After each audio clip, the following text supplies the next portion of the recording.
ಅಣ್ಣ ಈ ನನ್ ಮಕ್ಕಳದು ಒಂದೊಂದಲ್ಲ ಅಣ್ಣ, ಒಂದೊಂದಲ್ಲ. ಬೆಳಗ್ಗೆ 7 ಗಂಟೆಗೆ ಬರ್ತಾರೆ. ಏಕದಂತಾಯ ವಕ್ರತುಂಡಾಯ ಗೌರೀತನಯಾಯ ಧೀಮಹಿ ಅಂತಾರಣ. ನಾನ್ ಹಂಗೆ ಕೇಳ್ಕೊಂಡು ಆರಾಮಾಗಿ ಪೀಸ್ ಆಗಿ ಮಲ್ಕೊಂಡಿರ್ತೀನಿ. ಸಡನ್ ಆಗಿ 12 ಗಂಟೆಗೆ ಬಂದ್ಬಿಟ್ಟು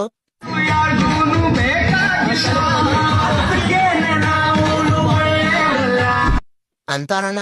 ಆಮೇಲೆ ಮಧ್ಯಾಹ್ನ 2 ಅವರ್ ಬ್ರೇಕ್ ಅಣ್ಣ, ಲಂಚ್ ಬ್ರೇಕು. ಆಮೇಲೆ ಮತ್ತೆ 4 ಗಂಟೆಗೆ ಬರ್ತಾರಣ್ಣ.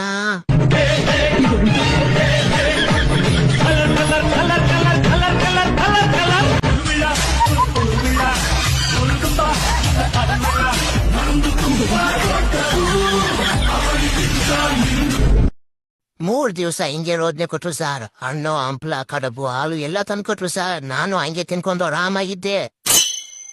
ಒಂದ್ ದಿವ್ಸ ಹಂಗೆ ಆಚೆ ಹೋಗೋಣ ಬಾ ಅಂದ್ರು ಸರ್. ನಾನು ಸರಿ ಅಂತ ಹೋದೆ. ನೋಡಿದ್ರೆ ನದಿ ಎಷ್ಟು